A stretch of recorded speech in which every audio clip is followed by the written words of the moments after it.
काल मूर्त होती है, तो वो जब शक्तियां उनके अंदर समाहित होती हैं तो वो अपने आप को क्या कह देते हैं कि मैं आत्मा सो परमात्मा। लेकिन ऐसा नहीं, आत्मा एक अलग वस्तु है, परमात्मा एक अलग शक्ति है।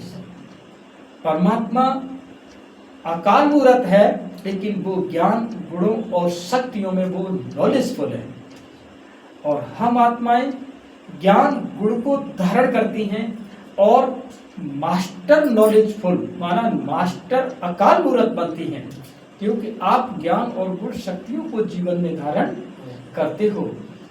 अकाल मूर्त आत्मा का मतलब ही है कि हम उससे, उस सुप्रीम ऑथोरिटी के साथ हमारी कनेक्टिविटी तभी हो सकती है जब अकाल मूर्त स्थिति में आप जब स्थित होंगे, माना आत्म स्वरूप में जब आत्मा स्थित होती है तो देह और देह के जो भी संबंध होते हैं, देह और देह के जो भी बंधन होते हैं, उनसे आप डिटैच होते हैं और सब शक्तिवान से हमें कुछ शक्तियों का अनुभव होता है, आत्मसात करते हैं। लेकिन आत्मसात स्वयं का नहीं होता, वो हम और आप उस सुप्रीम ऑथोरिटी के थ्रू वो आत्म साक्षात्कार करते हैं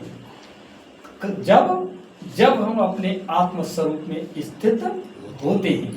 तो अकाल मूर्त में आत्मा हो और परमात्मा क्या है, वो सभी अकाल मूर्त आत्माओं का कौन है, वो पिता है। वो इस सृष्टि का नियंता है, स्वयंभू है, निराकार है, शाश्वत है, एक सत्य है। आत्मा भी अकाल मूर्त है, शाश्वत है, सत्य है, लेकिन ज्ञान गुण और शक्तियों में अलग है। ज्ञान गुण शक्तियों में, कर्म बंधनों में और कर्मों की पूरी गति में वो अलग है। इसीलिए लोगों ने आत्मा सो परमात्मा, मनुष्यों ने जो शब्द कहा है वो इनसे यही पर गलती हुई है कि आत्मा सो परमात्मा कह दिया है, लेकिन आत्मा अलग और परमात्मा अलग है। तो हमें अकाल मूर्त जब शब्द याद आए तो आत्मिक स्वरूप में स्थित होकर के इस देह और देह की दुनिया से न्यारा और प्यारा बनना है। ऐसे अनुभवों में हमें अपने जीवन को संवारना है, ज्ञान गुण का श्रृंगार करना है और अपने जीवन को दैवीय चलन में लाना है। तभी आप अकाल मूर्त आत्मा की स्मृति से हम ये शक्तियाँ अपने जीवन